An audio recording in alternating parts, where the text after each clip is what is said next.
Vamos a recibir ahora al coordinador y a los oradores de la siguiente mesa. Mientras ellos se acercan, quería contarles que en estos 2 días vamos a tener destacados invitados nacionales y extranjeros. Estarán exponiendo el doctor Jim Desmarais, proveniente de Estados Unidos, el doctor José Luis Blanco, de España, el doctor Carlos Beltrán, de Chile, el doctor Roberto Arduino, que es nuestro, pero que vive en Estados Unidos. Y el otro tema que quería contarles es que va a haber un cambio en el programa. Va a pasar la mesa que dice seguimos en busca de la curación arriba y los casos clínicos bajan, por la razón de que el doctor Desmarais tiene que viajar y no llegaba a tomar el vuelo. Entonces 15:15 va a estar en busca de la cura. Así que, y luego tenemos el café y luego los casos clínicos. Así que, adelante.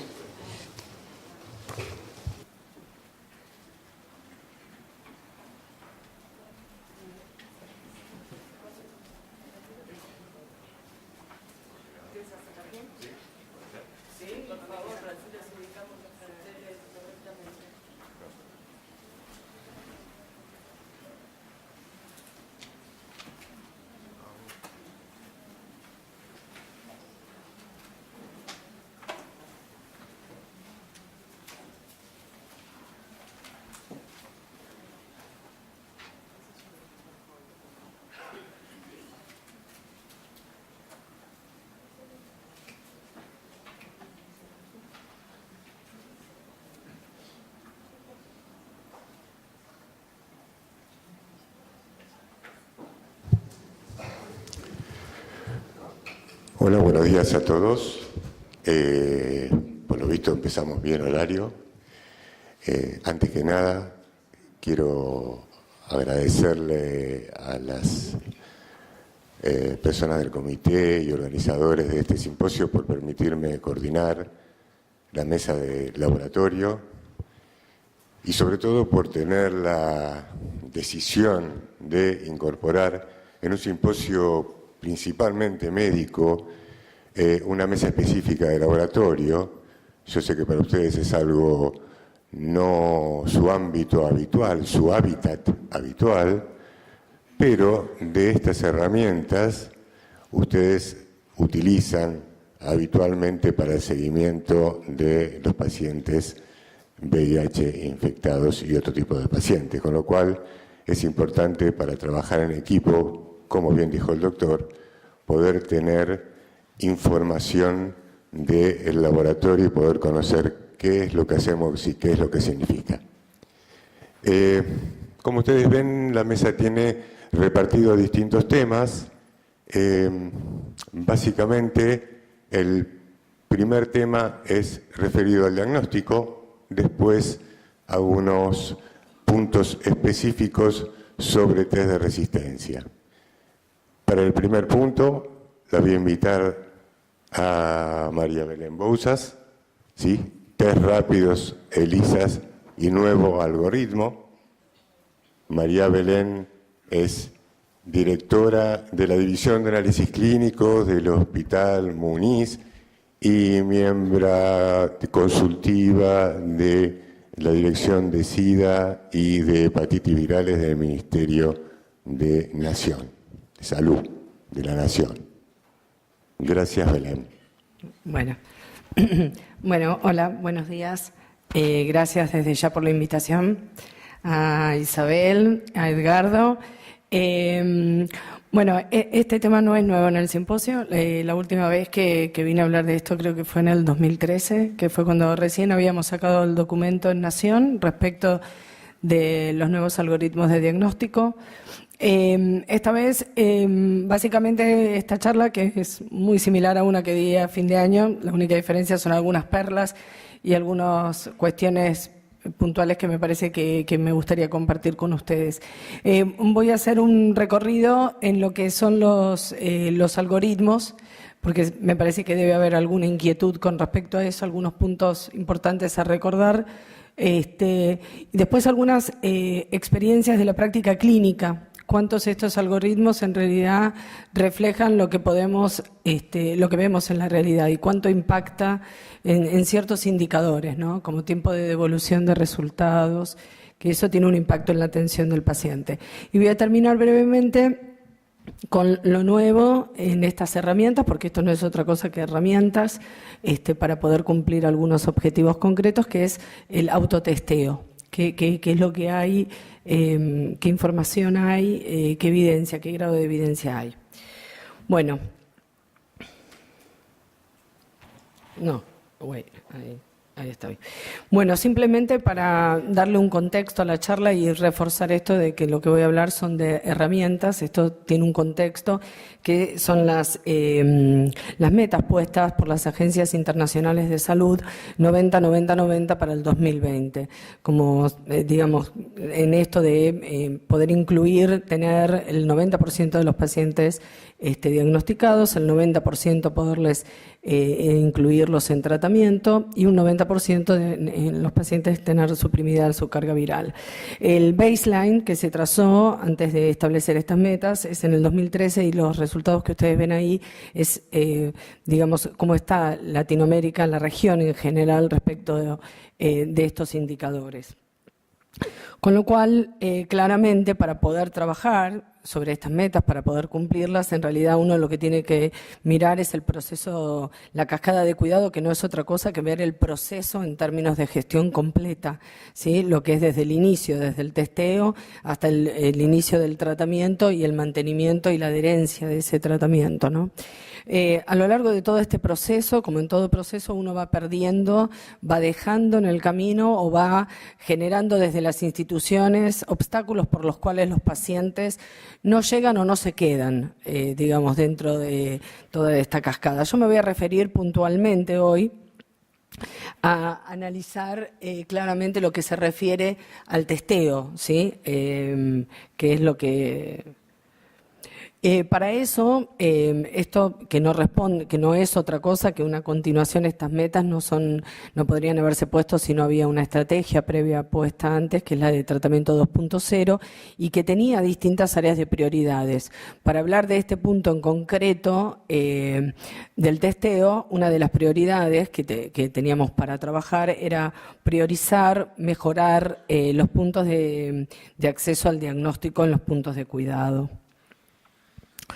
Esto es importante a veces recordarlo porque pasa en el medio y uno obviamente, pero en diagnóstico esta mejora era necesaria hacerla si uno pone que las recomendaciones internacionales con las que nos estuvimos dirigiendo todo este tiempo, en las 2 últimas décadas, eran de 1989. O sea, las recomendaciones para los nuevos algoritmos, ya sea la recomendación final del 2014 del CDC o nuestra propuesta, que fue en base a un documento inicial que elaboró el CDC, que fue en el 2009, llevaban más de 2 décadas. Más de 2 décadas sin haber modificado estas recomendaciones, lo cual no es menor, porque no es así la evolución que tuvieron los métodos de diagnóstico. Me está costando correr. Ahí está. Los métodos de diagnóstico. Entonces, si uno hace escala rápidamente de qué datos son importantes o qué pilares fueron importantes para este cambio de recomendaciones, lo primero es un dato epidemiológico, que es un indicador per se y a mirar, que es el diagnóstico tardío. No me voy a explayar, pero básicamente tanto en hombres como mujeres, mirándolo desde un lugar clínico, aproximadamente el 30% de los mismos llegan al momento del diagnóstico, y si lo miráramos de acuerdo al recuento de CD4, que es un indicador mucho más sensible, veríamos que más del 50% de los pacientes que diagnosticamos llegan con un nivel inferior a los 500 CD4. Yo no traje cifras actuales, pero hay una tendencia de que desde esta incorporación, desde el 2013 en distintos lugares de nuevos algoritmos, muy lentamente hay una tendencia a disminuir este porcentaje. pero básicamente estamos en esto. Otra era la complejidad en sí misma del algoritmo de diagnóstico, yo lo dije recién, la evolución de los ELISAs desde los de primera generación hasta los de cuarta generación.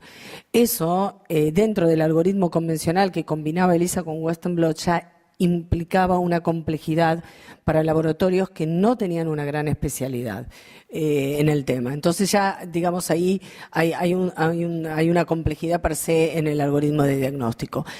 También hubo una ventaja que también los test rápidos, así como los ELISAs evolucionaron tecnológicamente, los test rápidos también. Y el otro punto importante en términos de diagnóstico es que en sí mismo el Western blot siempre fue una tecnología costosa y laboriosa, y que en el momento que fue implementada en el diagnóstico no tuvo una implementación como la que yo voy a resumir brevemente que tuvo el test rápido. Es decir, fue una tecnología que fue más que nada implantada, con lo cual muchos laboratorios desconocían el hacer correctamente y la interpretación de ese Western blot. Con lo cual, digamos, el resultado final eran laboratorios con distinta variedad de resultados, con los cuales los médicos no creían en ciertos lugares, pero sí en otros. Digo, para dar una imagen total de lo que era la complejidad que tenía el algoritmo. Y también la complejidad de los circuitos diagnósticos. Esto particularmente en el área pública es un tema, es decir, tiempo extendido en la devolución de los resultados, el no retiro de los resultados, quién informa los resultados positivos, quién informa los resultados negativos. Con esta base es la que salió la propuesta de los nuevos algoritmos de diagnóstico, que los propósitos están claramente expresados en ese documento, pero yo les diría que además de cuyo propósito era ampliar el acceso, mejorar el acceso al diagnóstico, derivar a aquellos individuos identificados como positivos a servicios de salud, esto sigue siendo un pilar. No nos interesa solamente la incorporación de nuevos algoritmos de diagnóstico, sino asegurar los circuitos de los pacientes. Si nosotros damos mucho diagnóstico, o sea, diagnosticamos mucho y los pacientes claramente no son derivados a la atención, el resto de la cascada se va a seguir cayendo, o sea, vamos a seguir perdiendo. Pero lo que más me importa resaltar es que este proceso lo queríamos hacer, acompañar esto en un marco de aseguramiento de la calidad. Por eso es que juntamente con este proceso implementamos un control o sugerimos la realización de un control de calidad. Entonces, básicamente para resumir, este documento contenía dos instancias. Una, la incorporación del test rápido al algoritmo de diagnóstico y su implementación en los centros de testeo, y otra, el reemplazar el Western blot por métodos moleculares en lo que se refiere a la confirmación y limitarlo solamente a situaciones particulares. Siempre me gusta recordar que para este documento lo que era muy importante era tener claro, era definir los escenarios. Una cosa es los centros de testeo, otra cosa son los laboratorios clínicos y esto no es menor en términos semánticos, o sea, ¿qué es lo que hacemos? ¿Cuál es nuestro objetivo en el centro de salud? Para recordar que diagnosticar y testear no es lo mismo. Yo en un laboratorio, en un centro de mayor complejidad, tengo que dar certeza en el diagnóstico. Y esta, digamos hoy, que parece una frase por ahí muy sencilla, era muy importante aclararla porque había mucha inseguridad en el comienzo de la implementación con hacerlo e informar un test rápido positivo. Entonces, eso es lo que quiero hacer hincapié. Bueno. Básicamente, para resumir, para los centros de testeo eran dos los algoritmos propuestos. La diferencia entre uno y otro es el uso de un test rápido o la combinación de dos test rápidos. Obviamente, si combino dos test rápidos, la condición es que el primero tenga mayor sensibilidad que el segundo. Y obviamente también en este diseño de algoritmo el valor predictivo claramente aumenta. Siempre me gusta recordar la excepcionalidad que hay que tener en este caso, o recordar, ¿no? Lo que no vamos a poder detectar en estos centros de testeo ni con estos algoritmos son infecciones agudas. Eso es lo que tenemos que tener claro. Esa es la limitación. Yo no me voy a expandir en el tema, pero claramente esto es un caso clínico que explica esto en época de febriles, la consulta de un paciente al servicio de zoonosis que con un diagnóstico presuntivo de leptospirosis y con muy buen criterio en esa época, digamos, le sugerimos hacerle un test rápido al paciente para iniciar el proceso. En nuestro hospital, todo test rápido empieza, se informa, pero no excluye que siga todo el proceso de diagnóstico convencional. Bueno, no era una leptospirosis, esto era una seroconversión para HIV, el test rápido en la primera muestra fue negativa. Entonces, tener claro esto, que la limitación que vamos a tener acá van a ser lo que se refiere a la infección aguda. Y esto es muy importante tenerlo en cuenta cuando uno hace la consejería. Respecto de los algoritmos para los laboratorios de análisis clínicos, básicamente dos modelos, uno aquel que no tiene ensayo suplementario y entonces esto combina dos ensayos, la condición importante recordar es que el primer ensayo sí o sí tiene que ser un ensayo de cuarta generación. La combinación, lo más importante de esto, es que la combinación de estos dos ensayos da un valor predictivo superior al 99,6%. Esto es muy similar a si uno combina Western blot y ELISA. El otro escenario para los laboratorios de análisis clínicos es el que tiene ensayo suplementario, es decir, el que tiene la posibilidad de hacer una carga viral. Y esto es lo que hacemos rutinariamente, hoy por hoy, en nuestro centro y en muchos otros, a partir de una ELISA de cuarta positivo. Si fuera positivo, esto pasa directamente a carga viral. Si esto es positivo, el estudio termina, cierra. Si fuera negativa, lo que recomendamos ahí sí es proseguir con un Western blot. Esto es muy importante porque la excepcionalidad que hay que tener en este caso en mente son los controladores de lead. Que pueden tener cargas virales no detectables y que la única forma que vamos a poder distinguir, o sea, una herramienta rápida para poder distinguirlo es frente a una carga viral no detectable y a un tamizaje de cuarta generación positivo, es hacer un Western blot. Esto, en el momento que nosotros hicimos el documento, la información que había disponible, la evidencia era que entre el 93 y el 97% de las muestras eran confirmadas por carga viral. Yo ahora les traje, digamos, qué estudios hicimos nosotros para validar esto. Este documento también tiene un algoritmo de diagnóstico de HIV-2 y en esta oportunidad sí me voy a es la perla que traigo.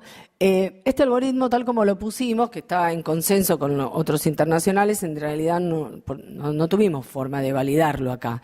Si esto que nosotros pensábamos, que una muestra que da positiva, cuyo carga viral da no detectable, bueno, ¿para qué eventos nosotros dejamos esto? En nuestro país, la recomendación que escribimos en este documento fue que frente a sospecha clínica y una fuerte sospecha epidemiológica. Eso es lo que hace que nosotros disparemos este algoritmo. Bueno, y sí, lo disparamos este año y nos funcionó bastante bien. Este es un caso que todavía no hemos reportado, pero fue hace muy poquito. Nos llamaron de Ramos Mejía, el doctor Lozo, y nos cuenta que tiene un paciente que es senegalés, que da en el tamizaje positivo, y la carga viral, que estaba hecha en el Ramos Mejía, le da no detectable. Entonces, lo que nosotros hicimos fue pasarlo por un ensayo de DNA proviral y de carga viral para HIV, que obviamente nos dio negativo. En nuestro caso, AmpliPrep-Tacman, ellos venían con un resultado negativo para HIV-1, entonces lo pasamos para un Western blot o LIA, que fue la primera recomendación que damos, y ahí lo que encontramos, muy bonitamente, es que, muy sencillamente digo porque podía haber sido un poco más complicado, es que nos daba una clara banda para HIV-2, que es un péptido para la proteína de envoltura, un recomendante péptido para la proteína de envoltura, P24, y ustedes no lo van a ver, un pequeño esbozo de GP160. Nosotros en el año 89 publicamos con el doctor Muchinik un estudio de reactividad cruzada entre HIV1 y HIV2, y justamente lo veíamos en la GP160.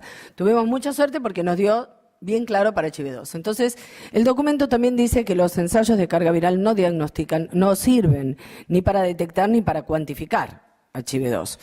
Pero ese documento tiene una excepción, que la escribí, digamos, la recuerdo personalmente, que hay solamente un equipo comercial en donde cruza con HIV2. No nos va a servir para decir que específicamente lo que tenemos en carga viral a lo mejor es certero, digamos, con un grado de certeza alto. Entonces lo que hicimos fue pasar esta muestra por el ensayo de carga viral de Biomerie y lo que encontramos es que tenía 50.000 copias por mililitro. Con lo cual estamos muy cercanos, digamos, la recomendación nuestra del laboratorio para el doctor Loso fue obviamente manejarlo como un HIV2 porque es, y estamos en vías de confirmarlo por un ensayo específico para HIV2 que no hay disponible en este momento en el país. Bueno, para seguir avanzando, eso es lo que le quiero decir para cerrar ese tema, es que solamente, digamos, sirve, digamos, que estemos mirando para el lado epidemiológico con la parte clínica, está en vía y el algoritmo nos sirve.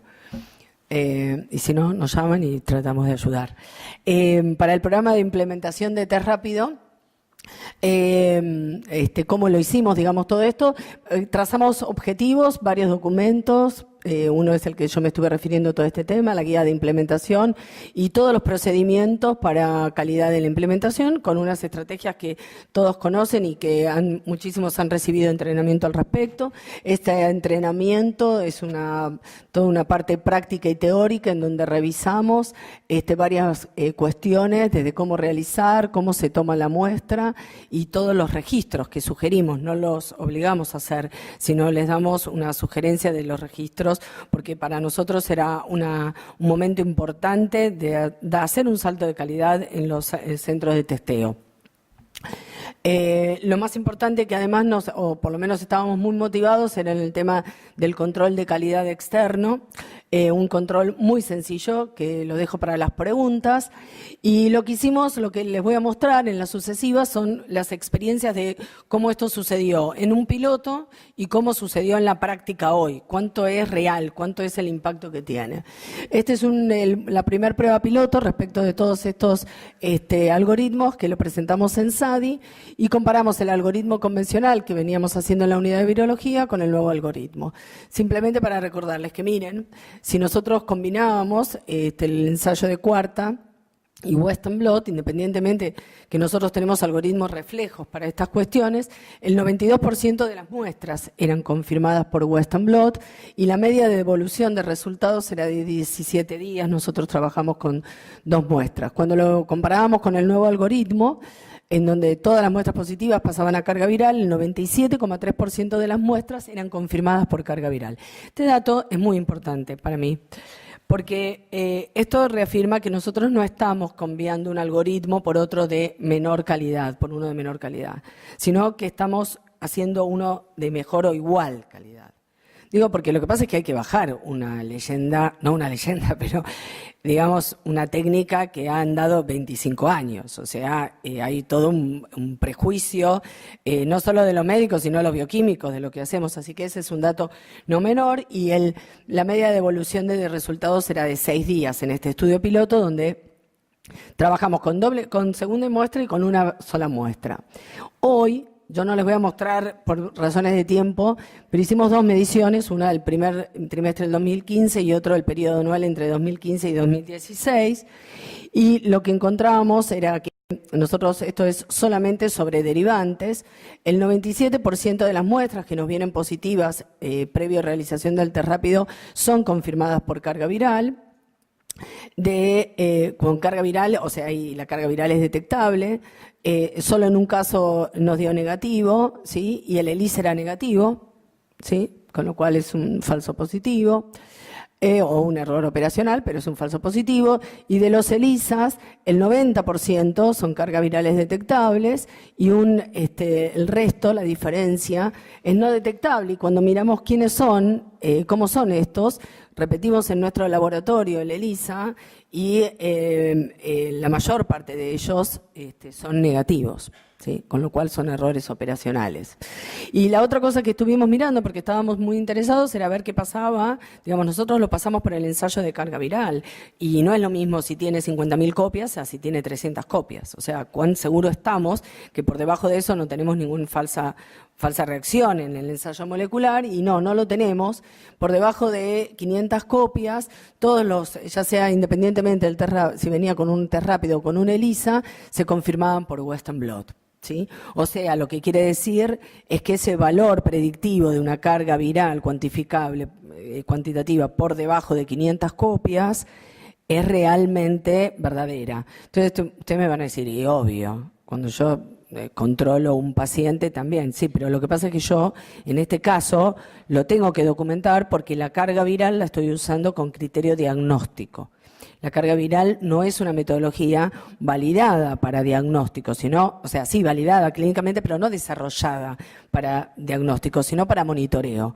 En un monitoreo, digamos, si yo tengo un paciente con 10 copias, 20 copias o 100 copias, no lo miro solo en una muestra, sino que lo voy a ver, ¿verdad?, en un seguimiento. Y cuando miramos otros indicadores, son los tiempos en la emisión del informe. Para nuestros derivantes, la media hoy era igual para el 2015 que para ahora, es de 8 días. Sin embargo, en nuestro caso, en el hospital todavía sigue siendo demorada, y esto tiene que ver claramente con los circuitos internos, ¿no? La recitación. En lo que se refiere al control de calidad, estas son algunas de las experiencias que nosotros tuvimos dentro del gobierno de la ciudad, pero lo que los quieren mostrar es que en realidad nos permitió detectar ciertos errores. Esto es comparativamente un mismo laboratorio que distribuía controles para 2 centros de testeo diferentes. En el primero no había ningún problema, todos los controles eran resueltos perfectamente. En cambio, en el segundo había un 33%, digamos, desempeñaba correctamente, y cuando lo comparábamos claramente con el otro CEPAD, parecía que quedaba circunscripto a este. Esto nos permitió ir para atrás y revisar el reentrenamiento de los operadores. O sea, para eso sirve. Y les diría que para lo que más sirve es para el inicio en la implementación. Después habría que ver cada cuándo uno lo tiene que hacer.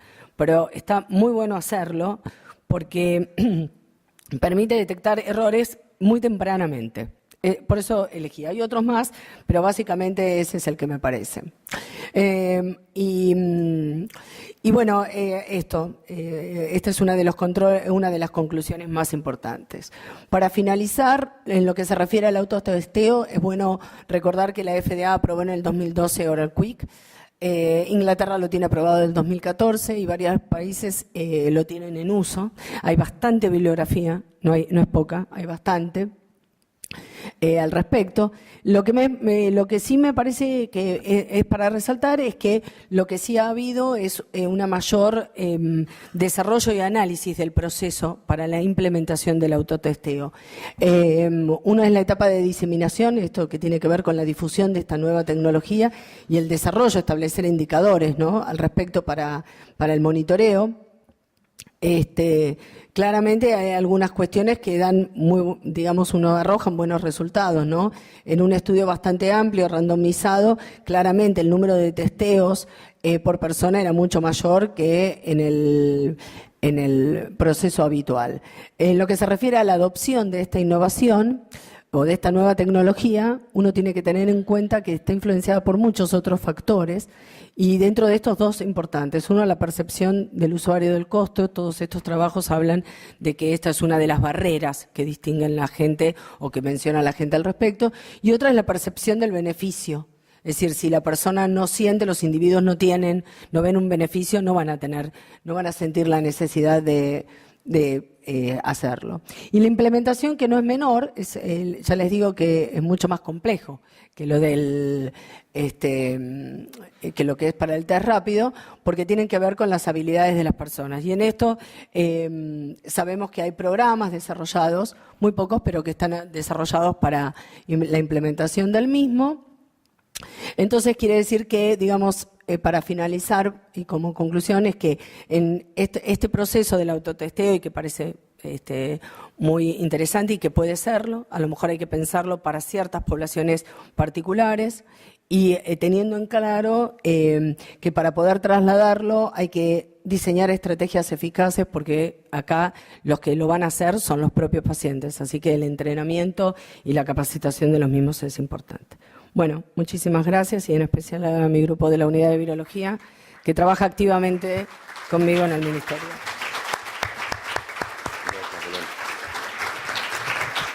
Gracias, Belén. Perdonen, pero quise empezar muy rápido la mesa y me olvidé de presentarme. Mi nombre es Edgardo Esturba, trabajo en el laboratorio de Estambulián y soy jefe de la unidad de biología molecular en microbiología, así que retrasadamente me presento. Y ahora tengo el placer de presentar a Sonia, bioquímica que trabaja en la unidad de genómica del laboratorio de Estambulián, con un tema más que interesante y práctico de cada día, que es test de resistencia a baja carga y ADN proviral. Gracias, Sonia. Bueno, buenos días, gracias por la invitación. Y bueno, pasamos del diagnóstico al monitoreo. La idea era, lo que decía Edgardo, presentar un poco qué situaciones podemos manejar nosotros en fallos a bajas cargas virales y ver un poco la utilidad también de hacer el genotipo en DNA proviral para estos casos también. Vamos a empezar primero con un poco de conceptos rapiditos teóricos para ubicarnos en la situación y después les quiero contar un poco qué es lo que nosotros vemos en la práctica del laboratorio. Sabemos que el objetivo del tratamiento es la supresión viral y si no logramos esa supresión viral vamos a estar frente a un fallo. Hay distintas guías internacionales que van a ir modificando las definiciones de fallo, más o menos son bastante similares. Acá yo les traigo las del Consenso Argentino de Terapia Antirretroviral, que define como el fallo virológico la presencia de carga viral por encima del límite de detección a las 24 semanas de iniciado el tratamiento en 2 muestras consecutivas, o bien pacientes que hayan alcanzado la indetectabilidad y que tengan un aumento también de la carga viral.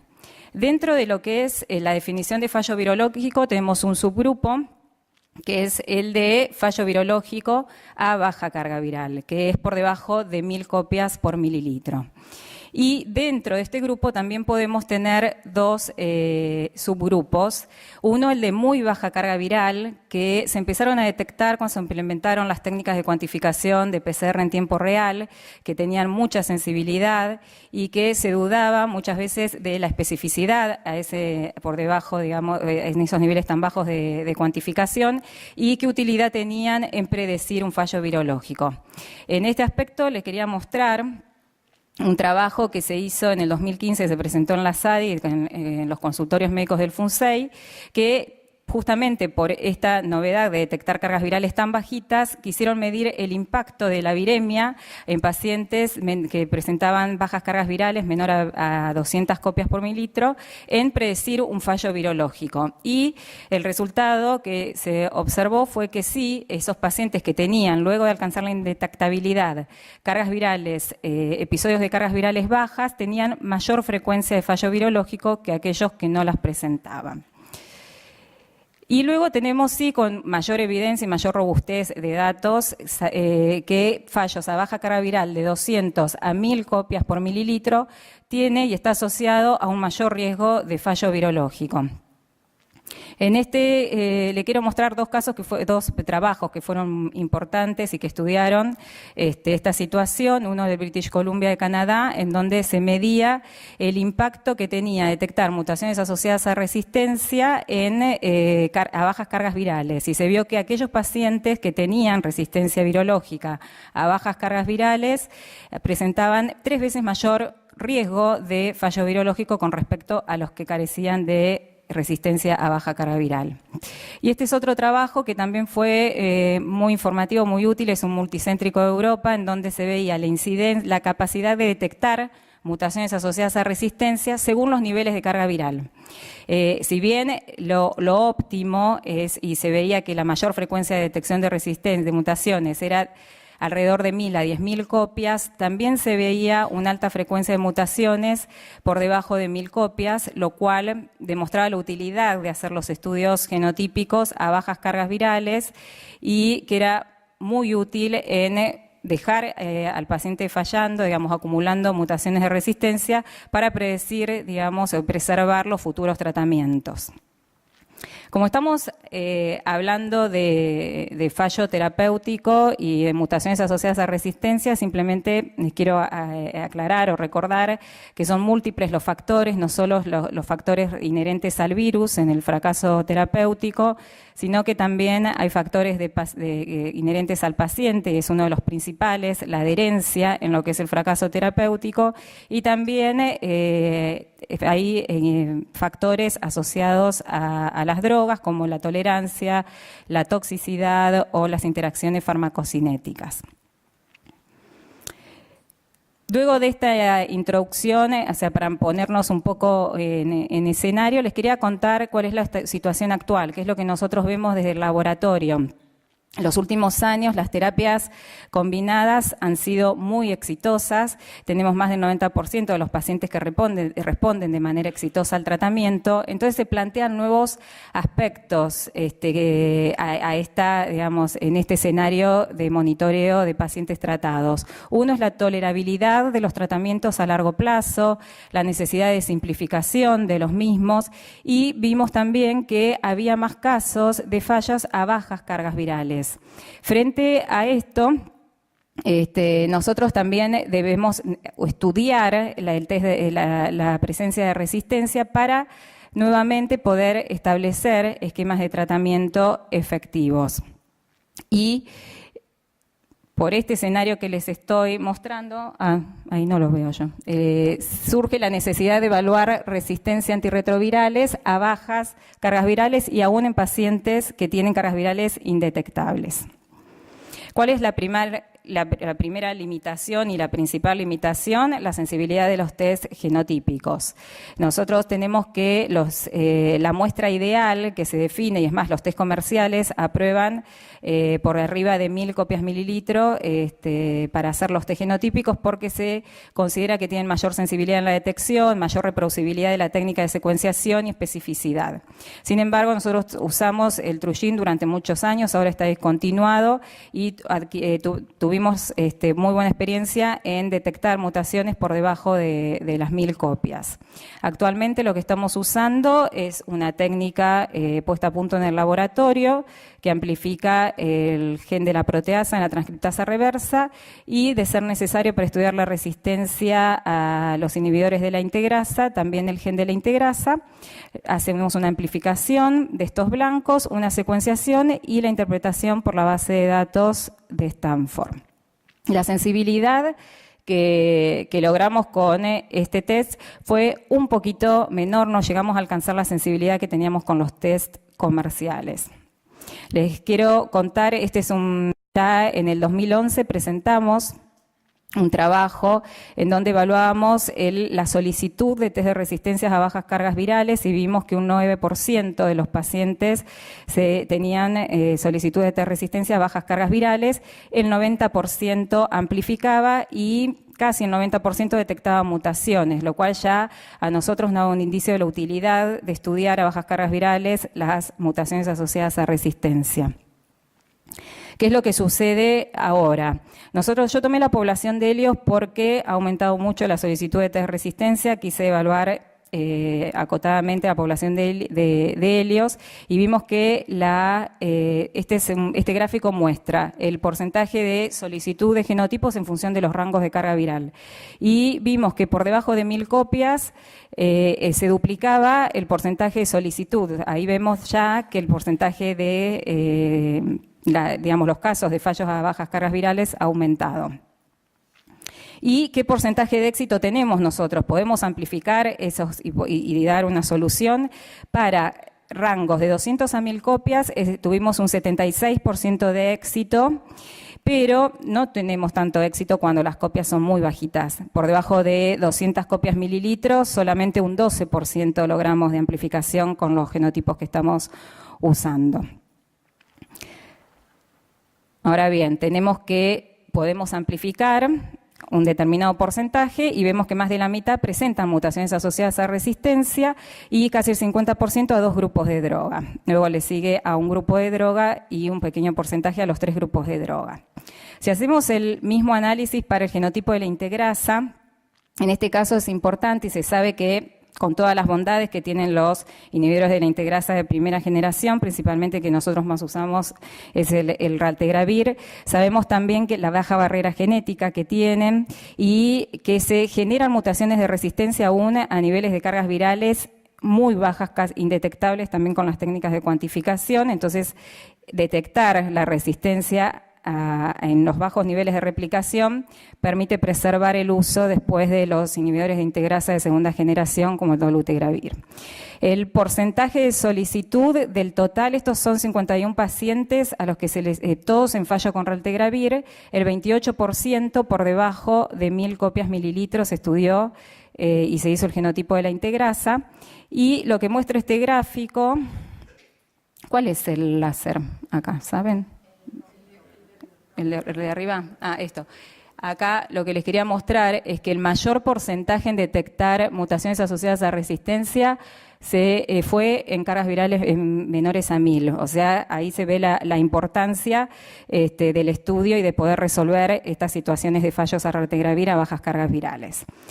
Bueno, ¿por qué les muestro todos estos datos? Para, digamos, darse cuenta de que es posible hacer test de resistencias a bajas cargas virales, que se logren un alto porcentaje, que se detectan mutaciones asociadas a resistencia, que los niveles de bajas cargas virales son una causa frecuente de incertidumbre cuando hay que tomar decisiones clínicas y que en este caso los test de resistencias van a brindar información clínica y contribuyen a una toma de acción.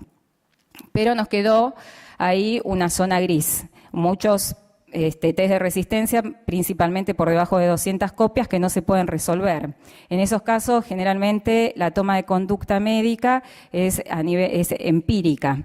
Pero hace unos años surgió y se consideró la posibilidad de estudiar el ADN proviral como posibilidad, partiendo del concepto de que el ADN proviral es el archivo de todas las variantes que estuvieron circulando del paciente en toda su historia de la infección y que sería la única posibilidad en casos de que no tenemos amplificación en plasma y en pacientes suprimidos virológicamente que se necesita por intoxicidad, adherencia, hacer un switch de tratamiento. ¿Qué dificultades tiene principalmente, y no son menores? Es que hay un pequeño porcentaje de linfocitos que está infectado en circulación. Nosotros sabemos que el porcentaje de linfocitos infectados que va a reposo y de larga duración es pequeño y más pequeño todavía el que va a estar circulando. Entonces ahí entra en juego la sensibilidad de nuestras técnicas de secuenciación. En este caso estamos hablando de técnicas convencionales que detectan un 20% de las variantes que están circulando en detectar, digamos, este archivo histórico.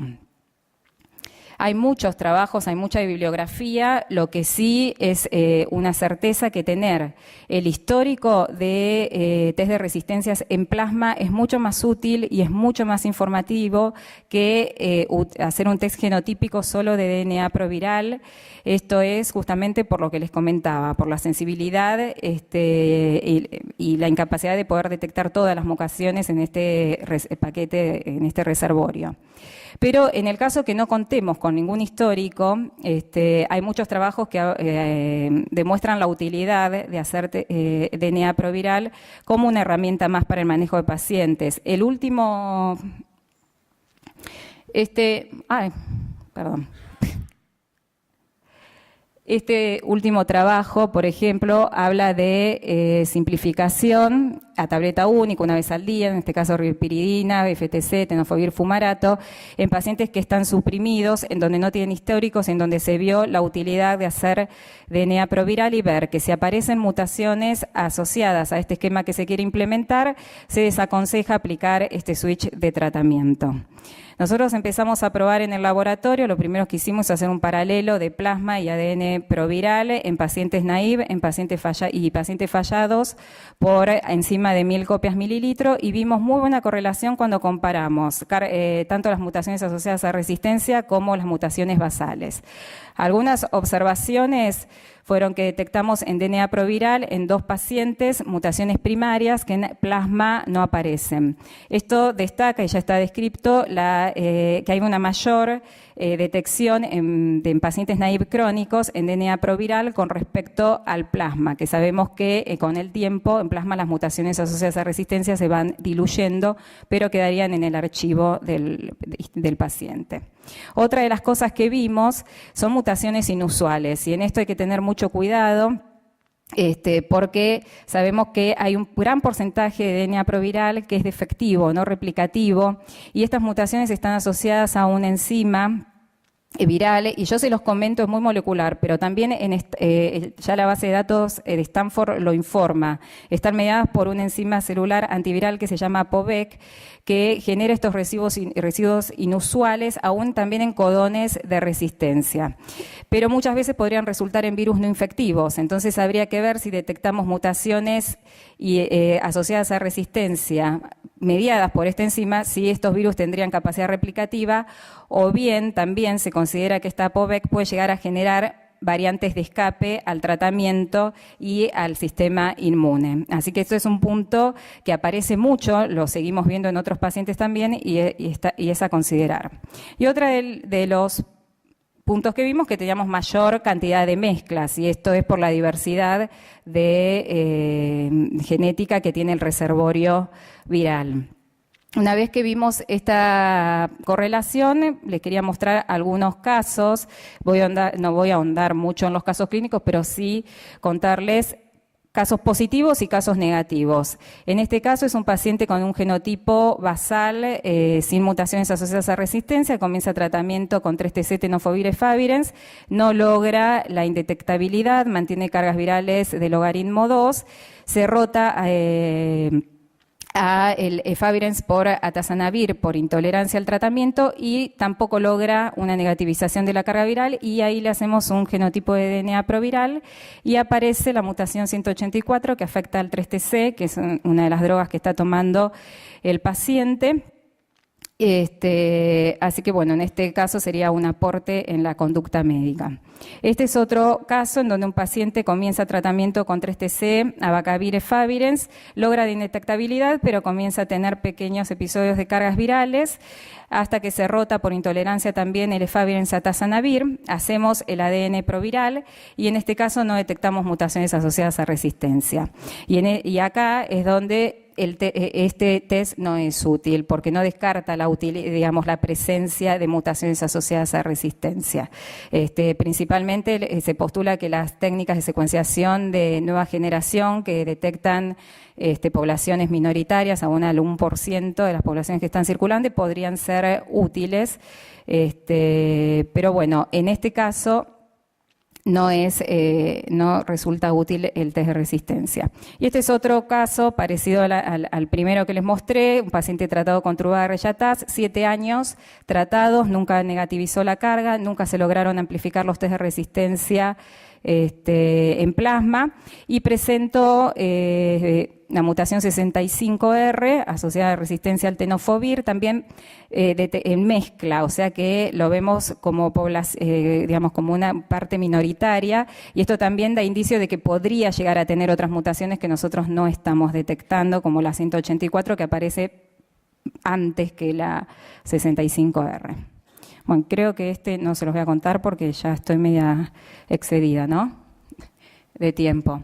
Lo que, como conclusiones del DNA proviral, el DNA proviral no reemplaza a los estudios en plasma, ni tampoco reemplaza a los históricos que nosotros podamos tener de test de resistencia. En el caso que carezcamos de estas dos herramientas, podríamos usar el DNA proviral en pacientes suprimidos con necesidad de switch de tratamiento, o en pacientes con fallos a bajas cargas virales en donde tengamos que también resolver una situación médica. La ausencia de mutaciones no va a descartar la presencia de resistencia virológica, pero sí la presencia de las mismas permite tomar una conducta médica. Y principalmente, esto es algo que recién empezamos a estudiar, a aplicar, y tenemos que seguir haciendo monitoreo, estudios y generando más experiencia. Bueno, muchas gracias.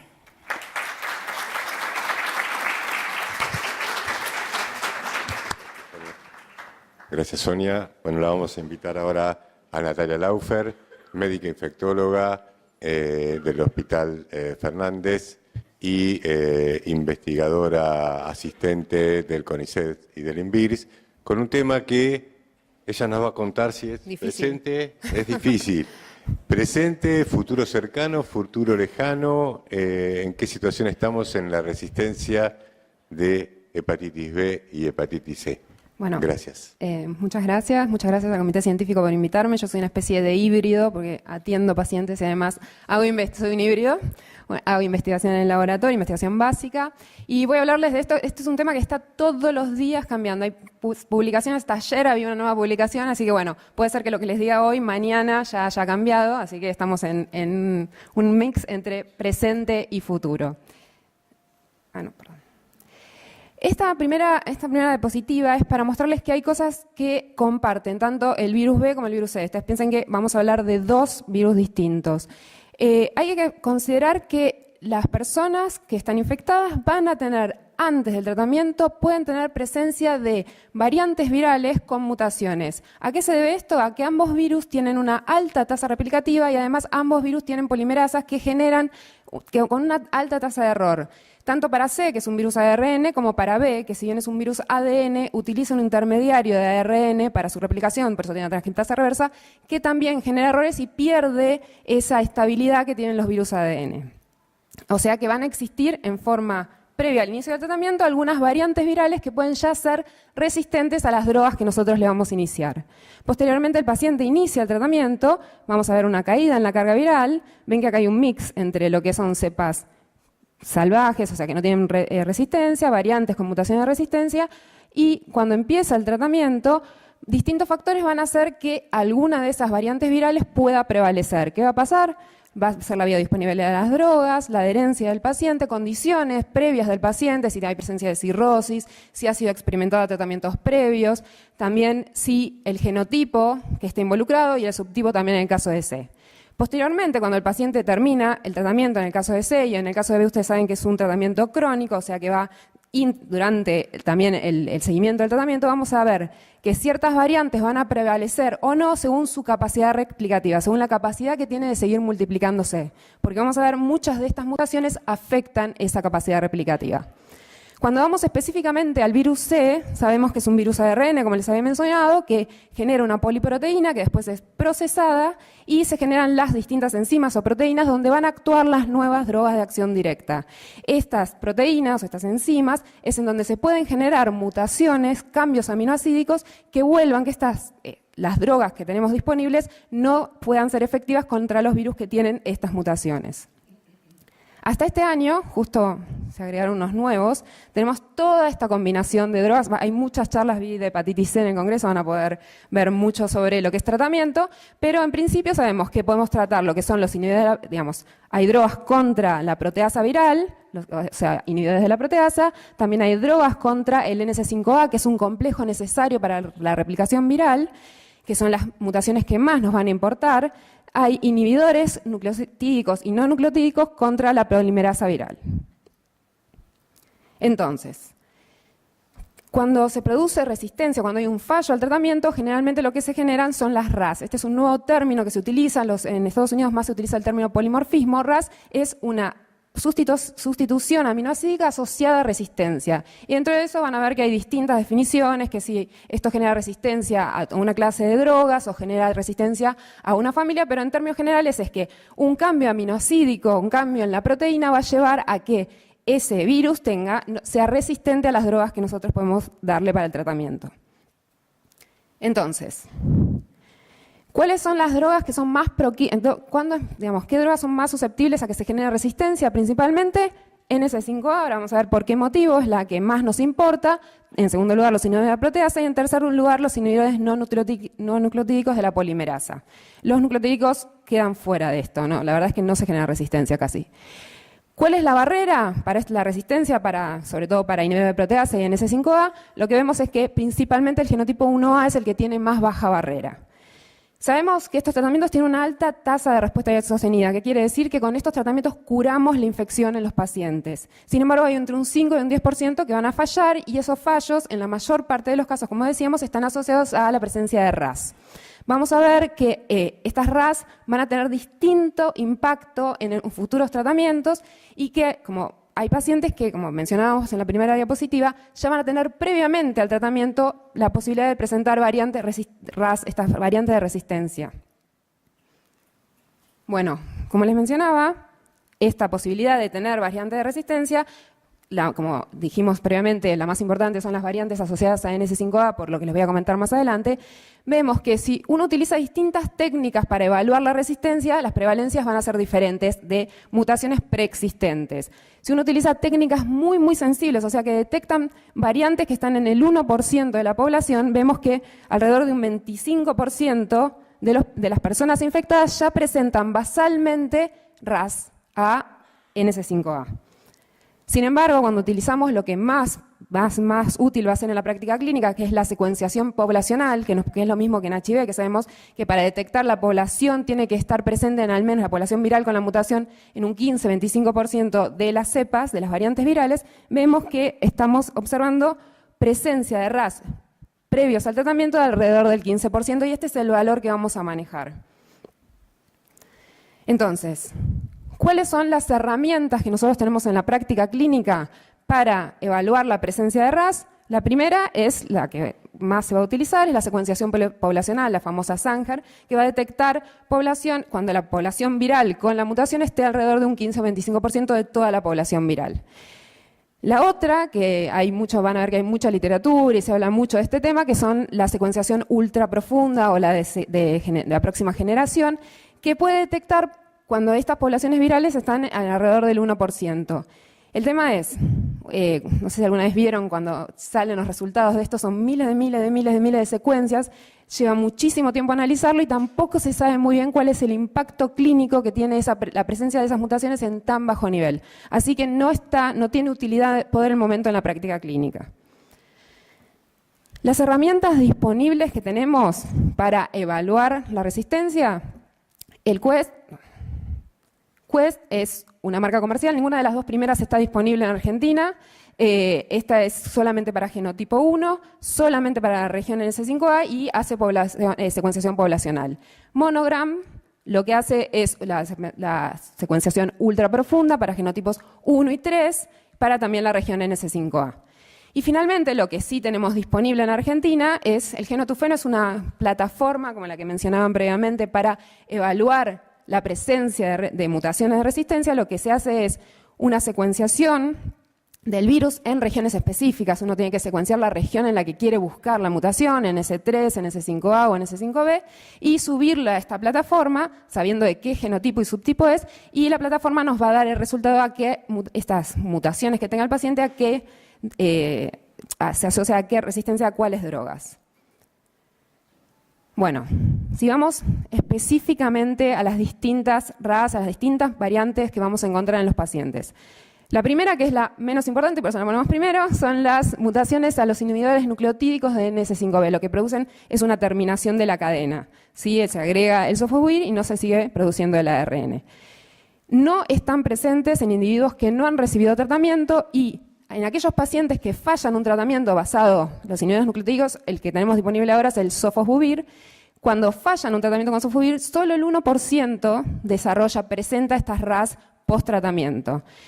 ¿Qué pasa con esta? Lo que genera es un fitness viral muy, muy bajo. Primero, que aumenta muy poco la concentración efectiva a 50, o sea que no es tan importante el efecto sobre la susceptibilidad a esa droga. Y además produce un detrimento enorme en la capacidad replicativa, tiene solo el 8% de lo que es la cepa salvaje, con lo cual desaparece muy rápidamente. Ahí, la primera, la que más se estudió es la 282, después se sumaron otras más, pero realmente no tienen impacto en la práctica clínica. Si vamos a los no nucleotídicos, que en este momento es el dazabuvir, vemos que sí genera variantes virales con un fitness intermedio, no hay tanto impacto en su capacidad replicativa, pueden, como vemos acá, les fallo siempre, pueden persistir luego de del tratamiento. Vemos acá que a las 24 semanas en pacientes que han fallado, de aquellos que tienen la mutación, el 75% la tiene, y a las 48 semanas 57% siguen manteniendo la mutación. O sea que persisten un tiempo posterior a que uno termine el tratamiento, a la falla viral, pero también son infrecuentes en pacientes naive y es importante que, al contrario de lo que pasa con HIV, el virus de la hepatitis C no se integra, entonces no va a haber un archivo genético de estas mutaciones. Con el tiempo van a ser reemplazadas por cepas virales con mayor capacidad replicativa. En cuanto a las mutaciones asociadas a los inhibidores de proteasa, que es la región NS3, estas mutaciones, si bien digamos, en los pacientes que fallan a esquemas con inhibidores de proteasa se ven en un 50% de los pacientes, producen nuevamente un alto impacto en la capacidad replicativa, por lo cual las variantes terminan desapareciendo. Como ven acá, al contrario de lo que veíamos en el otro gráfico, ven a las 48 semanas, que es más o menos un año, ya casi todas han desaparecido, ¿sí? Y también, como tiene esta baja capacidad replicativa, es muy raro que aparezcan en los pacientes naive. Las mutaciones que se asocian a fallo a pacientes con inhibidor de proteasa, vemos, ¿se acuerdan de la famosa Q80K, que era la que alteraba la respuesta al cimeprevir, que alteraba principalmente la respuesta cuando se combinaba con interferón pegilado, cuando se combina con las drogas más potentes, por ejemplo sofosbuvir, no es tanto el impacto, sí es importante en pacientes que tienen cirrosis o que han sido experimentados a tratamientos previos. Esta mutación, la D168, igual los nombres no importan, esto lo podemos buscar con cualquier guía, combinada con otra más, genera resistencia a todos los IP, pero como dijimos, más frecuente en genotipo 1A, pero van a tender a desaparecer con el tiempo, o sea que esperando un tiempo van a poder ser utilizados nuevamente los inhibidores de proteasa. Y ahora vienen las vedettes de todo esto, que son las mutaciones asociadas a NS5A. Como ven, ¿dónde nos importa más esto? Genotipo 4 y genotipo 2, y 5 y 6 es muy poco frecuente en nuestro país y en el mundo. Generalmente están teniendo muy buena respuesta a los tratamientos. Donde más problemas tenemos es en el genotipo 3 y en el genotipo 1A. Vemos que en estos genotipos, más o menos como habíamos mencionado antes, un 15% basalmente ya tienen estas mutaciones, ¿sí? El impacto va a depender, el impacto clínico de que estén presentes estas mutaciones va a depender de cuál es el genotipo que está involucrado y de los antecedentes del paciente, si ha recibido un tratamiento previo, si el paciente es cirrótico. Y en aquellos pacientes que fallan al tratamiento, vemos que un tratamiento basado en NS5A, en inhibidores de esto como el Elbasvir, el Daclatasvir, vamos a ver que el 75 al 90% van a tener presentes mutaciones asociadas a resistencia, ¿sí? ¿Y cuál es el gran problema también? Que no les afecta el fitness viral, por lo cual estas mutaciones persisten en el tiempo y vemos, como ven acá, que después de 2 años siguen estando en la mayor parte de los pacientes que la desarrollaron, siguen presentes. Sin embargo, que estén presentes no implica sí o sí, como pasa en HIV, que el paciente no va a poder recibir un esquema con estas drogas. Lo que va a cambiar es la duración y la necesidad de agregar o no ribavirina. Nuevamente, para que vean, son distintas las mutaciones, sobre todo dependen del genotipo y del subtipo, pero hay una que se repite, que es la Y93H, esa van a ver que está en todas, que es una de las más importantes y las que más afecta a toda la clase. Y otra cosa que tienen es que, ¿se acuerdan que antes había dicho que con las mutaciones asociadas a sofosbuvir era muy poco el aumento de la S50? Bueno, ven acá que es enorme el aumento. Ven que hay mutaciones como la I93N que genera un aumento de la S50 de más por 10.000 veces. Y sin embargo, el paciente puede responder a un tratamiento con esta droga si se combina de forma adecuada. Eso es algo importante. Esto lo hicimos con el doctor Jorge Guarleri para mostrarles un informe. Agarramos una secuencia que hay en PubMed y le hicimos un cambio aminosídico para que tenga la mutación I93H y ven que el informe del genotufeno, lo subimos a esta plataforma gratuita, nos dice que es resistente a todas las drogas que impactan sobre NS5A. Bueno, venimos hablando de esto, de que el impacto clínico va a ser diferente, que puede, desde el genotipo y de las condiciones del paciente, y que además lo vamos a poder superar en algún grado. Acá ven que pacientes que reciben esquemas basados en el cual está incluido inhibidores NS5A distintos del VASBIR, en esto no está considerado el VASBIR, vemos que si es un genotipo 1A, al estar presente en las mutaciones, en vez de responder el 99%, hay una caída del 10% en la respuesta, en la capacidad de la cura de la infección. Esto es aún peor si ese paciente con genotipo 1A había recibido un tratamiento previo. Sin embargo, cuando las mutaciones, las RAS NS5A, están presentes en un paciente que va a recibir el VASBIR, la caída es muy marcada en la respuesta viral sostenida y por eso esto va a tener muchísima importancia en cuáles son las recomendaciones de testeo de resistencia en estos pacientes. Entonces, tenemos que saber que evaluar la resistencia es solo útil si nos va a modificar la conducta con el paciente, si nos va a decir que tenemos que prolongar un tratamiento o agregar ribavirina. Que el estudio de las RAS va a depender del genotipo y va a también tener relación con las características del paciente. Y una cosa muy importante es que no está recomendado realizar el estudio de resistencia durante el tratamiento ni al finalizar el mismo. La mayor parte de los pacientes tienen un rebote al final del tratamiento, están indetectables y después presentan el rebote y la reaparición del virus. Ahora, estas tablas hermosas. ¿Cuáles son las recomendaciones de testear? ¿Cuáles son las que más o menos ya hay consenso? Esto es como va cambiando todos los días. Estas son las últimas recomendaciones que tenemos, que pueden variar, como les decía, mañana. En genotipo 1A, que va a recibir un tratamiento con el VASBIR, Grasoprevir, sí o sí hay que testear la presencia de RAS, porque si no la testeamos, sabemos que tenemos que prolongar el tratamiento, y si la testeamos y no están, podemos hacer un tratamiento más corto. Con Ledipasvir, Sofosbuvir, algunos expertos recomiendan realizar el test de resistencia en pacientes cirróticos o en pacientes experimentados. Esto no hay un consenso, por eso la recomendación es una sugerencia. Y en pacientes con genotipo 3, a quienes vamos a testear la presencia de RAS, en aquellos pacientes que son cirróticos y que son naive. Y también en pacientes que han recibido un tratamiento previamente, pero que no son cirróticos. Y ustedes me dicen, ¿por qué no testeamos a los cirróticos experimentados? Porque en esos pacientes ya sabemos que tenemos que prolongar el tratamiento y agregar ribavirina. Hacer el test de resistencia no nos va a aportar nada, no va a modificar nuestra conducta. ¿Está bien? Bueno. Ahora vamos a hepatitis B, que se complica un poquito más algunas cosas. Como dijimos antes, es un tratamiento que el paciente va a recibir casi en forma crónica, es muy difícil evaluar en qué momento suspender el tratamiento. Y tenemos que es un virus que tiene ADN de doble cadena parcial y que va a haber un solapamiento entre las regiones que codifican para la transcriptasa reversa y para el antígeno de superficie. Sabemos que cuando los pacientes empiezan a generar mutantes de resistencia, acá vemos en azul son las variantes salvajes y en rojo las resistentes, a medida que el paciente va fallando, van a ir cambiando. De prevalecer las salvajes, va a después prevalecer la mutante salvaje, el virus con la mutación. Y el paciente primero va a generar las mutaciones de resistencia, después va a haber un aumento en la carga viral y lo último que vamos a ver es el aumento en las transaminasas. Bueno. Otra cosa muy importante que se diferencia de C y que tal vez lo aproxima más a HIV es que sí va a haber una memoria, va a haber un archivo de las mutaciones.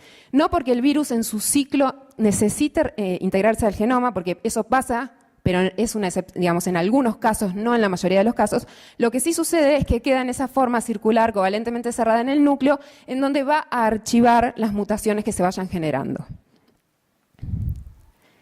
¿Cuáles son las drogas que tenemos disponibles en este momento? Tenemos los que son los inmunomoduladores, que también tienen un efecto antiviral, que son los interferones, que pueden generar mutaciones, pero más que nada por la presión del sistema inmune. Y tenemos los agentes que son de actividad antiviral, que son los nucleócidos y los nucleótidos. Sabemos que la mibudina y talibudina ya son drogas que se usan muy poco, pero que se han usado durante muchos años.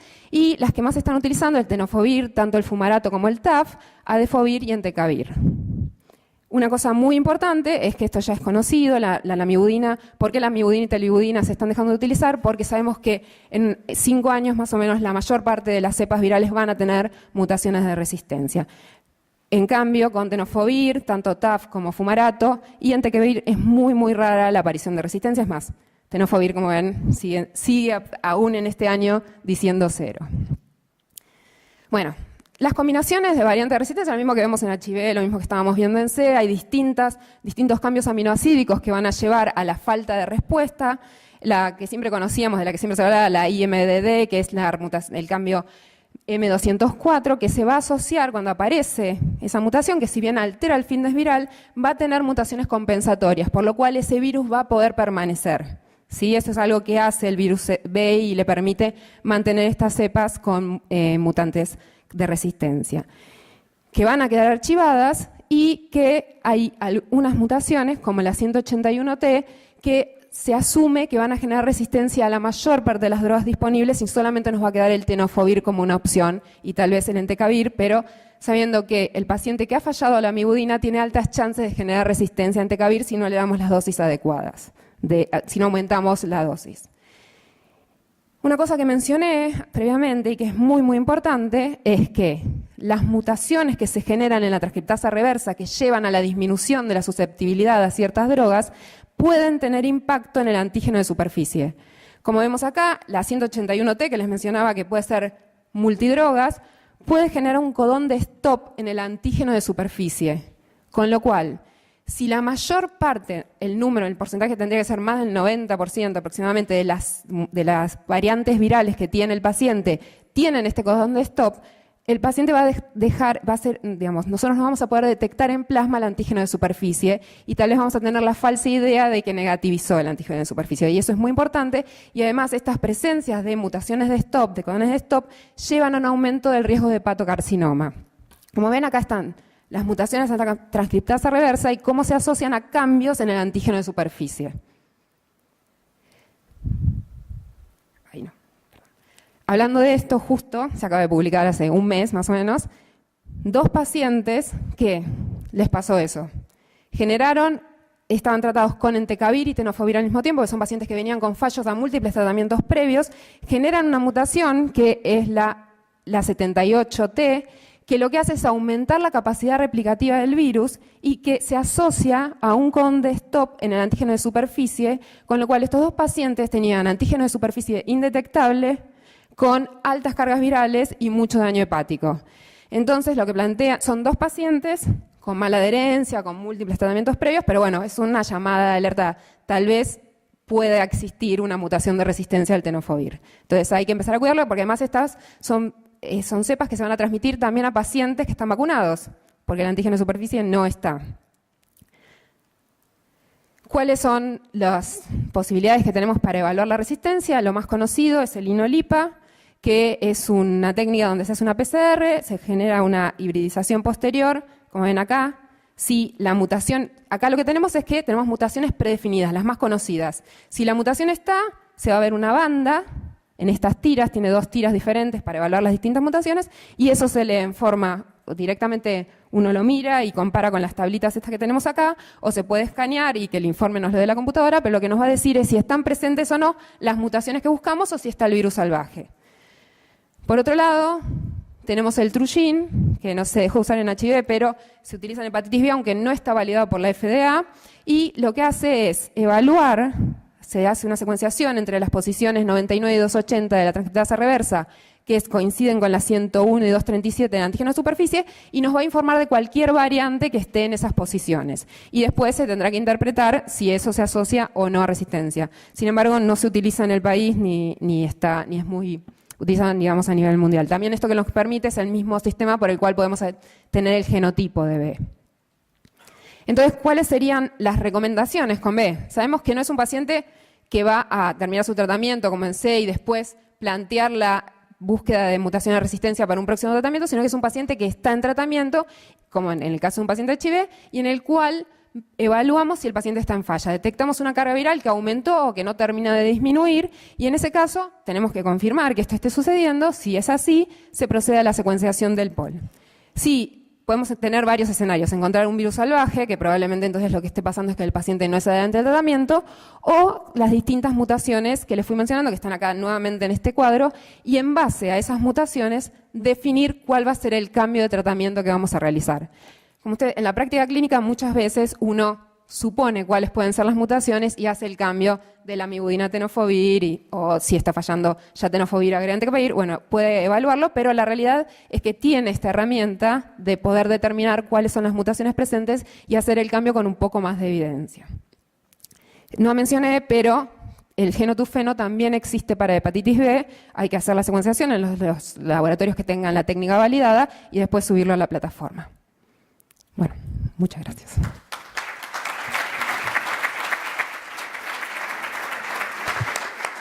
Gracias, Natalia, por lo rápido y acelerada de la charla con un tema bastante complicado. Isabel, me dirás, hablo al público las preguntas que quieran realizarles a los disertantes.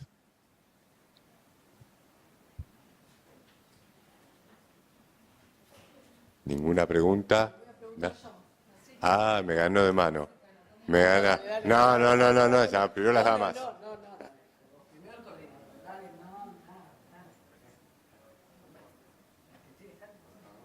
No, yo tenía una pregunta para Sonia por el tema de, digamos, de los test de resistencia. Hay dos puntos, ¿no? Que siempre, en general, una en referencia general a los test de resistencia en métodos que uno estandariza en el laboratorio y por debajo de las 1000 copias. Digo porque hay una cuestión que uno sabe que tiene que hacer, que es cuántas veces es lo que se conoce como el hit rate. Yo tengo un resultado por debajo de ese lugar, bueno, vos lo sabés, Sonia, ¿cuántas veces se reproduce? Porque, digamos, yo puedo tener, por ejemplo, un test de resistencia por debajo de, detectarlo por debajo de 200 copias, cuando lo reproduzco, esa reproducibilidad no es alta, a lo mejor no vuelvo a ver esa... Digo porque entiendo. En esto hay que ser, digamos, no es que los test, yo coincido con vos, nosotros también con el Trugin, por debajo de 1000 copias, realmente era un ensayo muy robusto y entonces teníamos una alta reproducibilidad. Pero digo, si ustedes miran eso, en el tema de debajo de 200 copias o 300 copias, que es donde vos tenés ya una detección mucho más baja, si ustedes analizan la reproducibilidad. La reproducibilidad. Lo mismo sí. pasa para el DNA proviral. Sí. En el caso de plasma, cuando nosotros vemos amplificación con bajas cargas virales, dudamos y decimos, qué raro que amplificó con 200 copias y lo volvemos a repetir para confirmar la amplificación, o sea que se confirma en ese caso por duplicado para plasma. Y repiten la secuencia y les da igual. Y repetimos la secuencia y da igual.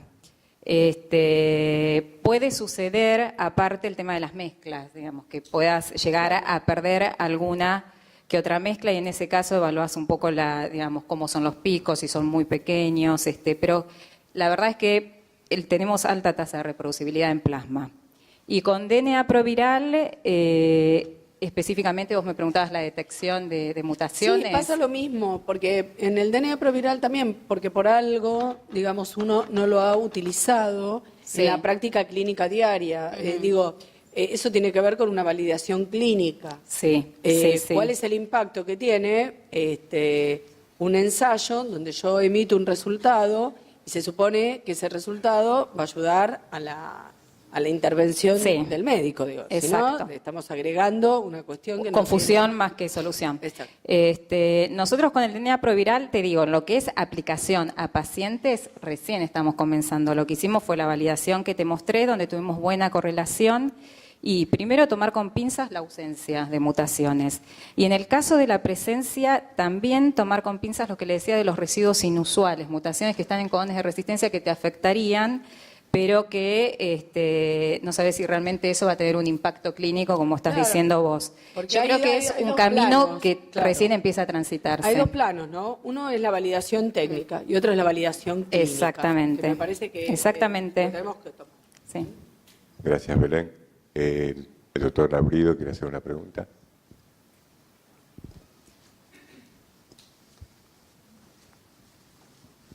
Después el doctor Jorge Bruña también quiere hacer una pregunta. Hola.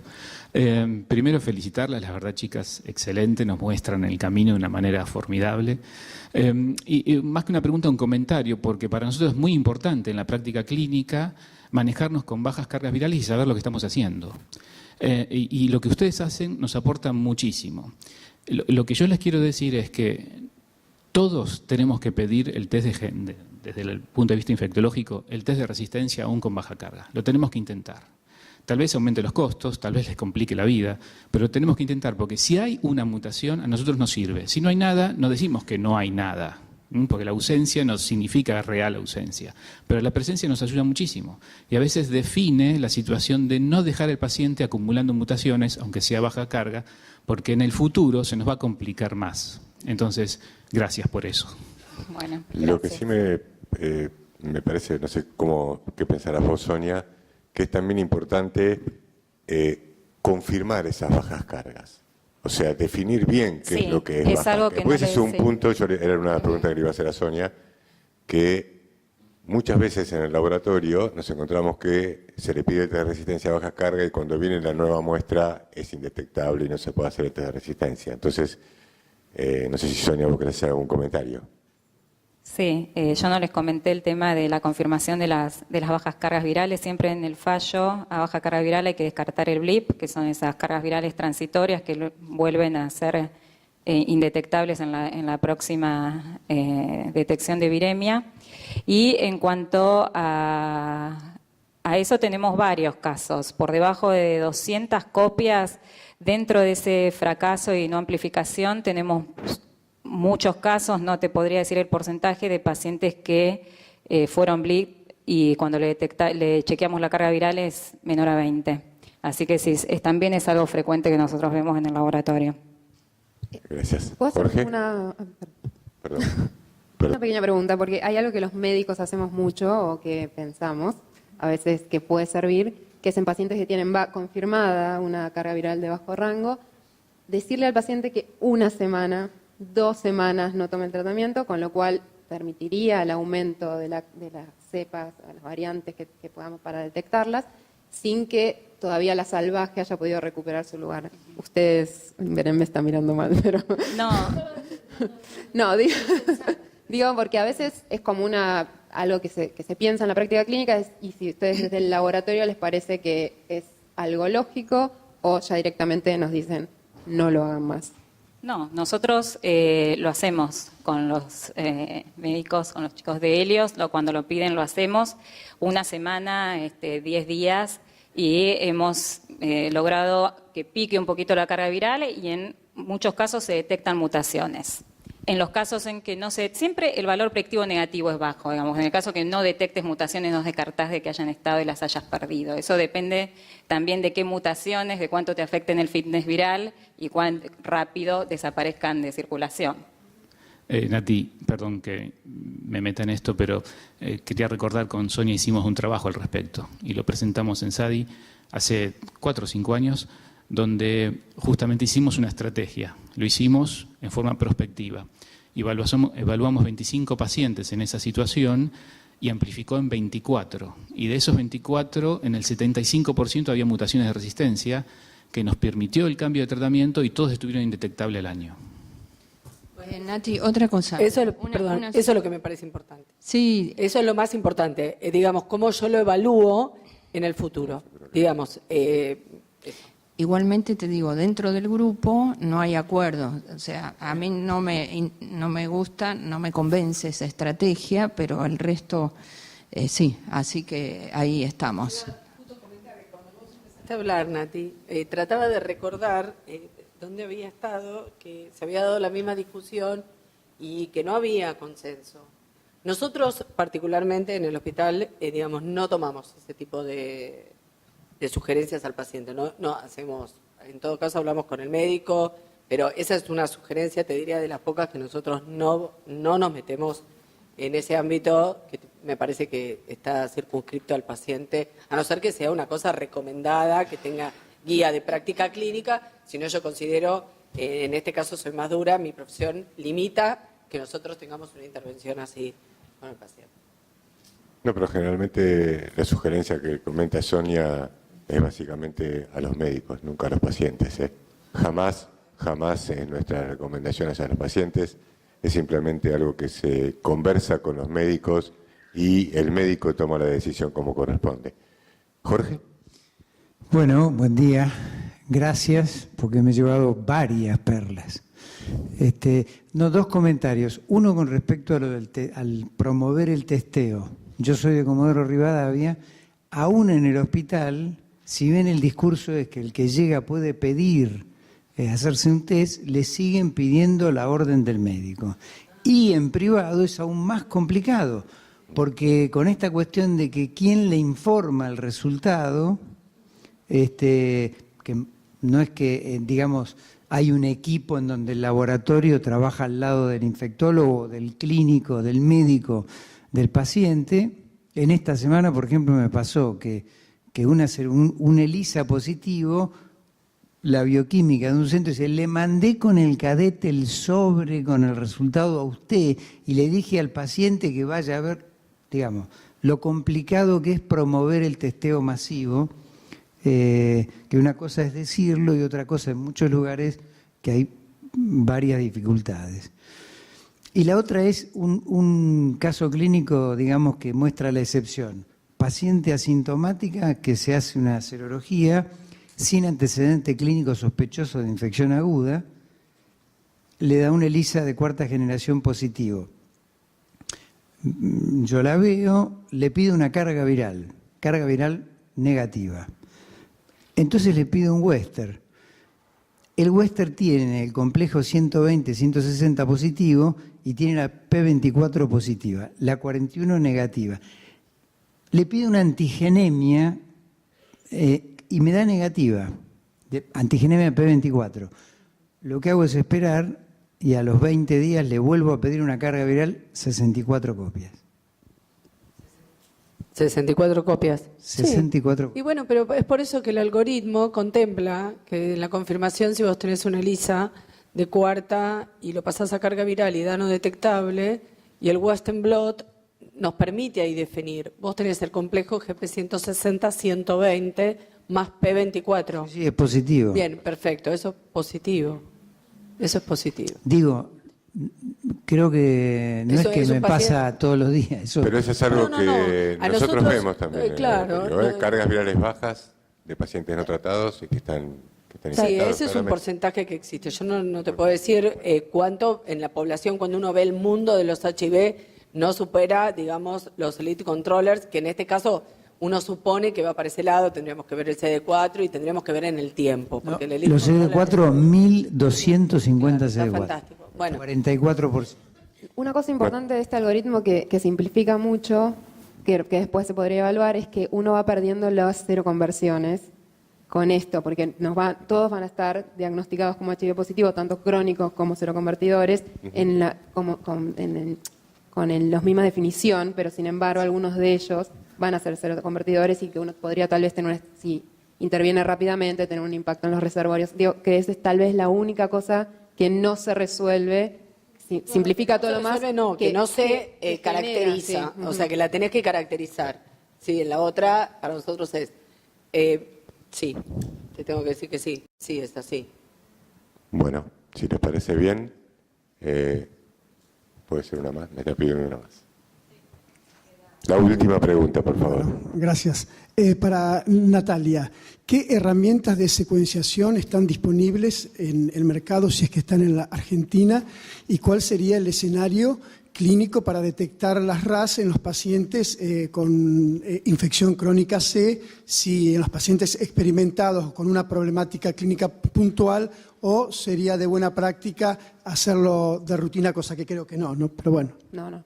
Las herramientas que tenemos ahora es secuenciación. Laboratorios que tienen validada la técnica de secuenciación, los mismos que hacen técnicas de secuenciación para HIV, muchos tienen validado también para C, y después esa, según la región que uno analice, la tiene que subir a estas plataformas gratuitas. Esa es lo que tenemos disponible en este momento en Argentina. A quienes no hay que hacerlo a toda la población, simplemente son esos casos muy puntuales, principalmente en pacientes cirróticos, naive, genotipo 3, o pacientes experimentados, ¿sí? Que hayan fallado un tratamiento previo, genotipo 3, y con el genotipo 1 claramente en aquellos pacientes que van a recibir un tratamiento basado en el Vasvir. Después todo lo demás, porque además aún haciendo las mutaciones, eso no quiere decir que el paciente no vaya a responder a ese tratamiento. Te entendí perfecto. Gracias. Bueno, muchas gracias a todos los expositores, gracias a ustedes por la presencia.